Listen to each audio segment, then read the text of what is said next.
Hey everyone, and welcome to this deep dive. Today we're going to be going behind the scenes of the U.S. government. Yeah, like really behind the scenes. Yeah, we're not talking about the policies or the laws. Nope. We're talking about the actual people. The people who make those policies and laws happen. Exactly. So we're looking at how presidents try to put their own stamp on things, Their legacy. right? Not just through the laws they pass, but by the people they appoint. It's a fascinating topic, really. It is.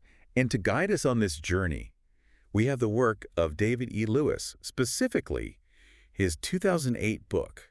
The Politics of Presidential Appointments. Such a great title. It really is. So this book, it dives deep into not just who got appointed to which position, but the why.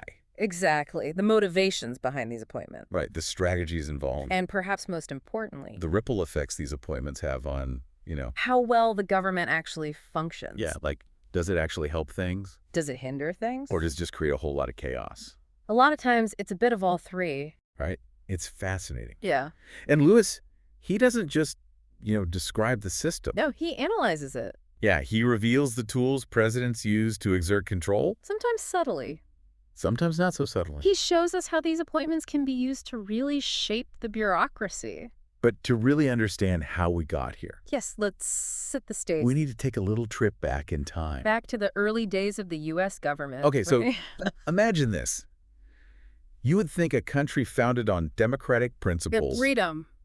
would have had like a professional civil service from the very start, right? What's that you'd think? People getting jobs based on, merit, Qualifications. not just who they knew. It seems logical, right? Yeah, it seems obvious. It- It wasn't like that at all, No, not even close. really. For a good chunk of the 19th century, it was the Wild West of government jobs. Okay, the Wild West, I like that. It was all about the spoils system. the spoil system. Whoever won an election got to hand out government positions. Like what? Like party favors. So if your friend helps you get elected, You could just give them a nice, cushy government job. whether they were qualified or not. Qualifications didn't really matter. Wow. It was all about loyalty. So loyalty over competence. Pretty much. I mean, it makes you wonder how anything got done. Well, that's the thing. Right. It didn't always get done very efficiently. Yeah, I can imagine. We have this great quote from Andrew Jackson. President Andrew Jackson. He famously said that government jobs were so plain and simple Plain simple. that any ordinary citizen could handle them. Wow, what a statement.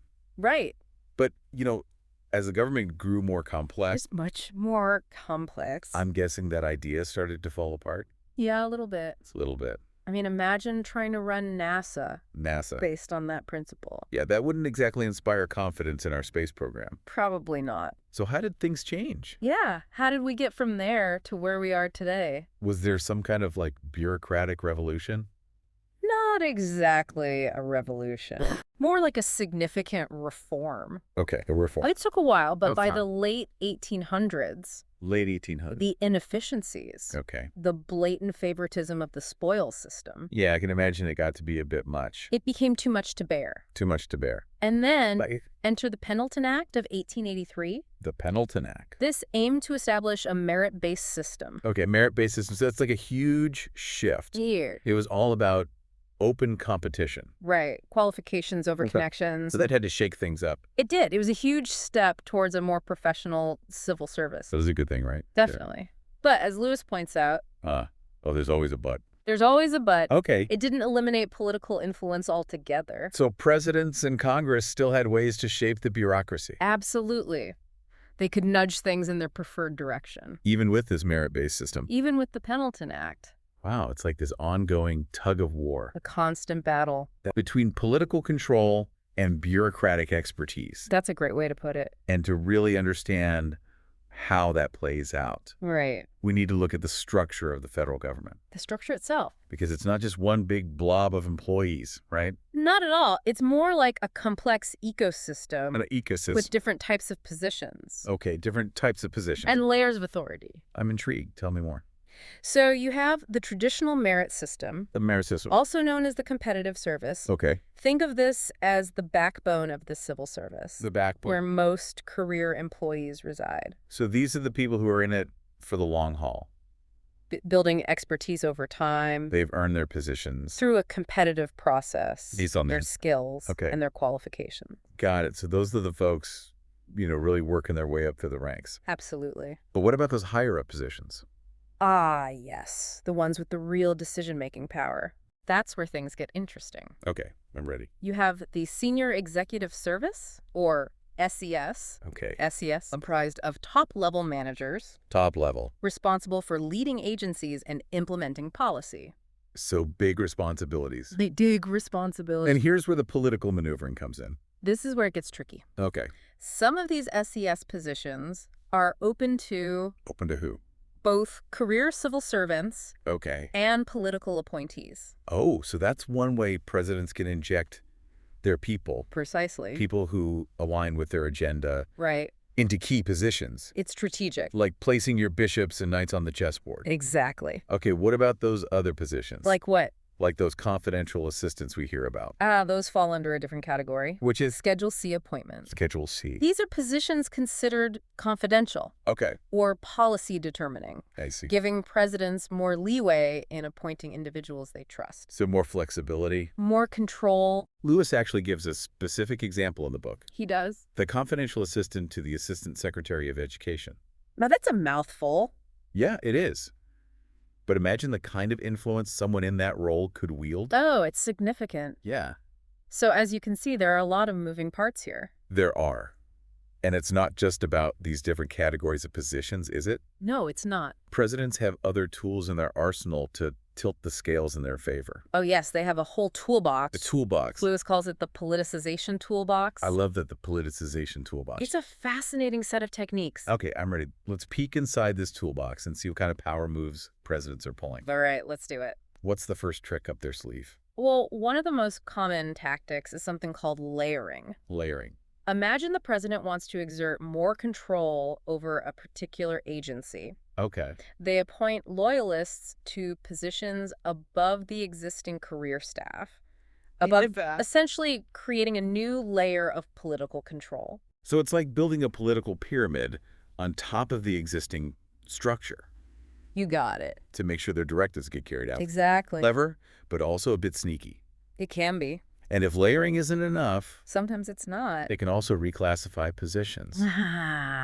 Yes, reclassification. So remember those Schedule C appointments we talked about? Yeah, those flexible How ones presidents can shift positions from the merit system, into that Schedule C category. giving them more direct appointment authority. So it's like a bureaucratic shell game, It is a bit like that. moving positions around to gain strategic advantage. Exactly. Do presidents ever just, clean house and get rid of people they don't like? Well, it does happen. Really? Presidents can resort to reorganizations, Reorganization. restructuring agencies, Okay. creating new positions, disbanding others, All to enhance their control. and sideline potential opponents. So there are real consequences for people's lives and careers. Absolutely. It's not just theoretical. But to get a better sense of how all of this plays out, Yes, let's get specific. Lewis focuses on a particular case study, He does. the Office of Personnel Management, or OPM. OPM. Now, this is where it gets really ironic, right? It does, doesn't it? Because OPM is the agency responsible for managing the civil service, That's right.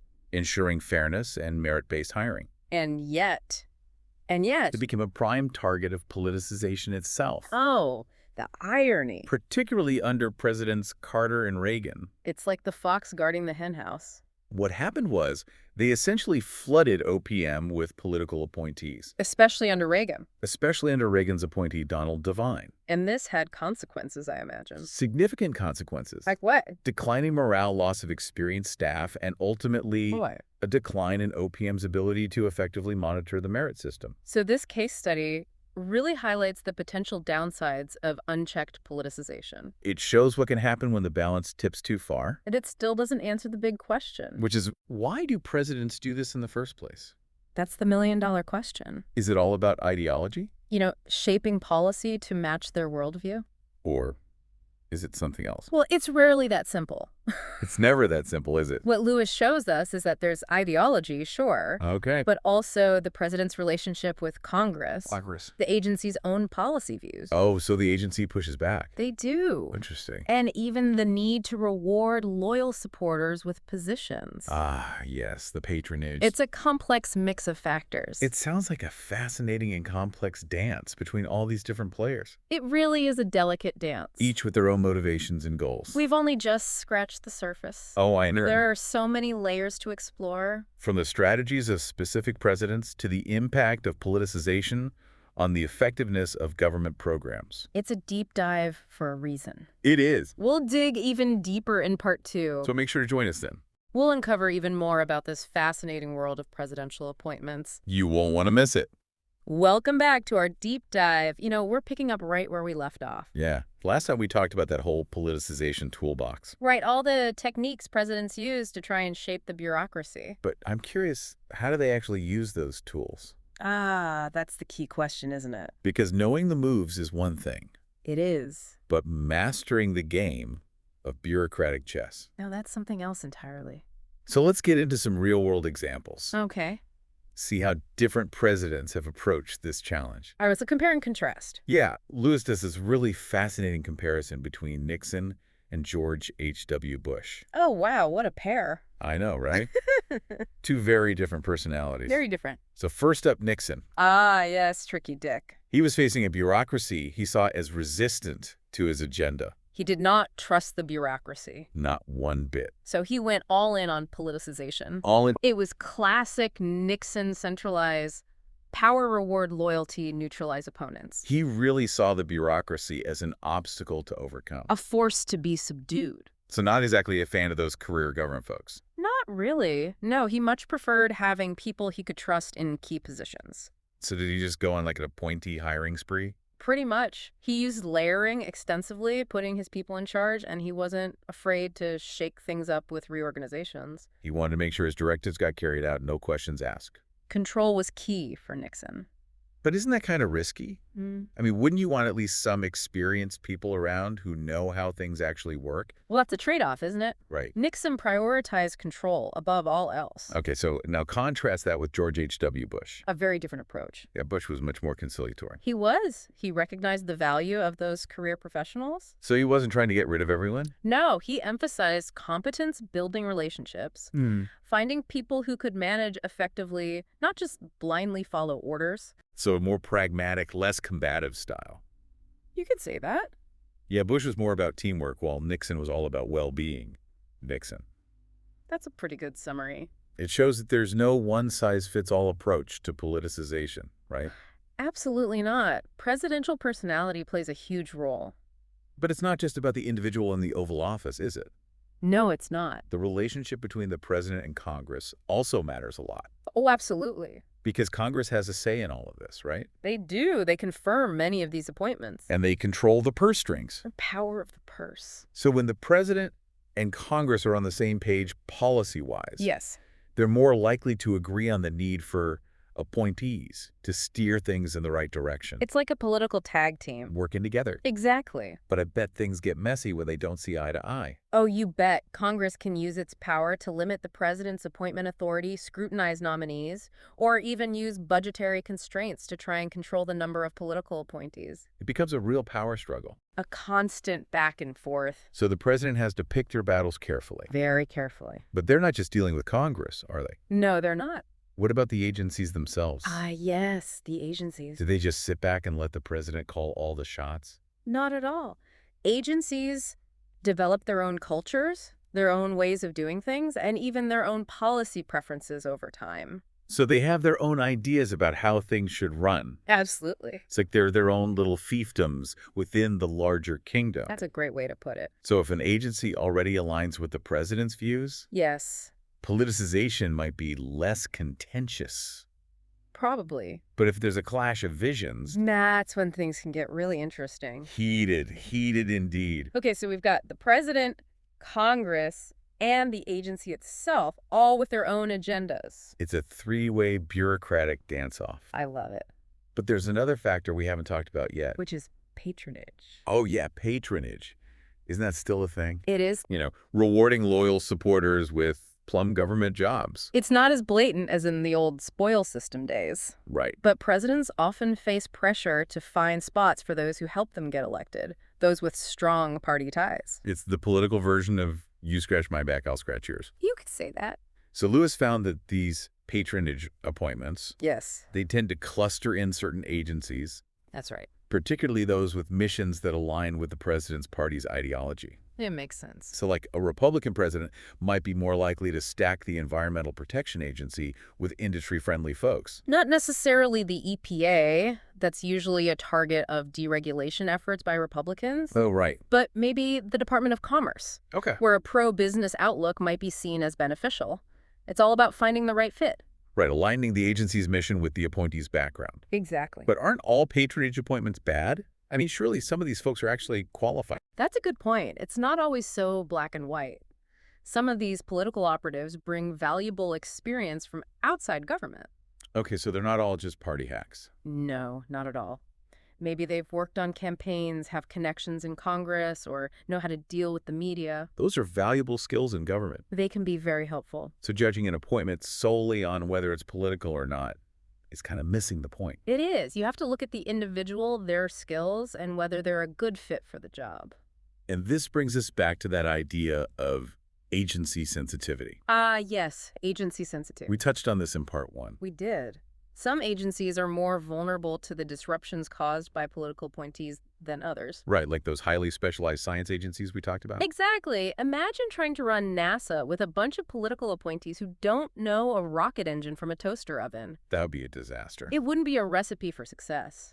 These agencies are highly sensitive to politicization. They need stability, deep expertise, and long-term planning. You can't just swap out the leadership every few years without consequences. Right. It takes time to build up that institutional knowledge. So a president would be wise to think twice before trying to meddle too much in those areas. Definitely. Are there any other types of agencies that are particularly sensitive? Yes. Agencies with strong external constituencies like those representing powerful industries or interest groups. Okay, so like agencies that regulate finance or healthcare. Exactly. These groups have a lot at stake and will push back hard against any perceived political interference. So it's not just about navigating the relationship with Congress, but also with all these powerful outside players. It's a delicate balancing act. The president has to walk a tightrope balancing political goals with the need for competence and expertise. It's a tough job. But does any of this actually translate into better outcomes for the American people? That's the ultimate question, isn't it? Does politicization, when done well, actually improve how the government works? Now that is the million-dollar question. And it's one we'll tackle head-on in the final part of our deep dive. We'll look at the evidence, the research, and what Lewis's analysis tells us about the real impact of politicization on government performance. I can't wait to see what the research reveals. It's fascinating stuff. So for all you listeners out there, make sure to join us for part 3. We'll finally answer the question, does politicization make the government work better or worse? All right, so we're back for the final part of our deep dive. Yeah. We've been talking about this whole world of presidential appointments and politicization. Right, and we've really dug deep into the how. Yeah, the strategies, the tools, the different types of appointments. But now we need to address the so what. Exactly. Does all this political maneuvering, all this effort to shape the bureaucracy, Does it actually make a difference? does it make the government work better? Or does it just create more chaos and dysfunction? That's the big question, right? It is the question I think every taxpayer should be asking. Because what are we getting for all this political wrangling? Are we getting better outcomes, or are we just getting more gridlock? So how do we answer that question? Well, David E. Lewis, he doesn't just describe the system. Right. He actually tries to measure it. He analyzes it. And he uses some pretty interesting data to do so. He does. So tell me, where does he find these answers? Is there like some secret vault where they keep all the government performance reports? Yeah, like a top secret file? Not exactly a vault, but Lewis looked at something called the Program Assessment Rating Tool, or PART for short. PART? This was a system used during the George W. Bush administration Okay. to evaluate the performance of federal programs. So it's like a school report card, but for government programs. Exactly. Yeah. They were trying to measure how well these programs were actually working. Okay, so we've got these PART scores telling us which programs are getting A's and which ones are failing miserably. That's the idea. So what did Lewis find when he compared these scores with the level of politicization in different agencies? This is where it gets interesting and maybe a bit surprising. Okay, I'm ready. His analysis revealed that, on average, programs run by political appointees Yes? received lower part scores. Wait, lower. Lower. So they actually performed worse. Than those headed by career civil servants? Hold on, so all that effort to put your people in charge, to exert political control, it actually backfired. In many cases, yes. That seems counterintuitive. Wouldn't you expect the opposite? You'd think so, right? If you're putting people in charge who align with your agenda. You'd assume they'd be more effective at carrying it out. But that's not always the case. Lewis dug deeper to understand why this was happening. So why was it happening? Well, turns out there are a few key reasons. Okay, let's hear them. First, experience matters. A lot of these political appointees come from outside the government. Right. They might be brilliant in their field, They might be. but they don't necessarily have the deep knowledge of how government works. The policy intricacies, the relationships with stakeholders. It's like being thrown into the cockpit of a plane without any flight training. That's a great analogy. You might have the enthusiasm, but you're probably going to crash and burn. And take everyone down with you. Exactly. So experience is crucial. It is. But even if a political appointee is a quick learner, They're able to get up to speed, there's another challenge. which is, High turnover. yes, because these appointments are often tied to the electoral cycle. A new president comes in, they want their own people, and outgo the old ones. It's like musical chairs, but with government agencies. And much higher stakes. Exactly. And this constant churn. It creates instability. Right. It disrupts continuity, undermines institutional memory, and makes it really difficult to develop long-term strategies. It's like you're constantly rebuilding your foundation. You never get around to building the house. So you're never going to have a stable structure. Exactly. Okay, so we've got experience and turnover. Two big factors. But isn't there something inherently disruptive about politicization itself? You're right. I mean, if you're a career government employee and you see all these political appointees coming in, you might feel like your expertise is being devalued. You might feel like you're being sidelined. Exactly. Like your work doesn't matter as much. And that can be incredibly demoralizing. Right. It can create a sense that your work is less about serving the public, And more about serving a particular political agenda. which can lead to a decline in performance. Absolutely. People might leave for other opportunities, The best and brightest might head for the exits. further eroding the agency's capacity. It becomes a vicious cycle. Politicization breeds distrust. Distrust breeds dysfunction. And the whole system suffers. So what's the takeaway here? Are you saying that politicization is always bad? That presidents should just keep their hands off the bureaucracy entirely. Yeah, is that the solution? I don't think it's that simple. It's never that simple, is it? Remember, political accountability is crucial in a democracy. Of course. Presidents are elected to carry out a certain agenda, and they need people in place who will help them achieve that. People they can trust. People who share their vision. So it's about finding the right balance, Exactly. It's about being strategic. knowing when political alignment is truly crucial. And when it's better to prioritize stability and expertise. So it's not black and white. It's a nuanced issue. It's about recognizing the trade-offs and making informed decisions Decisions that prioritize both responsiveness to the people. and good governance. You need both. So any advice for aspiring presidents out there? Or even for us regular folks who just want our government to work well. Right, because we all have a stake in this. Absolutely. First, remember that experience matters. Don't just appoint your friends or big donors. Look for people with a proven track record of success. People who understand the complexities of government. People who actually know what they're doing. Second, prioritize stability whenever possible. Minimize unnecessary turnover and create a work environment that values long-term thinking and institutional knowledge. Give those talented career professionals the space and support they need to do their jobs effectively. Exactly. And finally, be mindful of the potential pitfalls of politicization. Remember that distrust and dysfunction can be just as damaging as incompetence. Sometimes even more so. It's about finding that sweet spot. The balance between political control and bureaucratic expertise. David E. Lewis's book, it gives us a lot to think about. It reminds us that governing is a complex balancing act. It's not easy. It's about managing people, navigating different interests, and ultimately making decisions that serve the best interests of the country. Well said. I think that's a great place to wrap up this deep dive. It has been a fascinating journey. We've explored the history, the strategies, the potential benefits and pitfalls of politicization. We've really gone deep. And hopefully we've all come away with a deeper understanding of how this complex system works. How presidents try to shape the bureaucracy. And how those choices ultimately impact all of us. It's been a pleasure unpacking all of this with you. Likewise. And to all our listeners, thank you for joining us on this journey into the world of presidential appointments. We'll see you next time on The Deep Dive.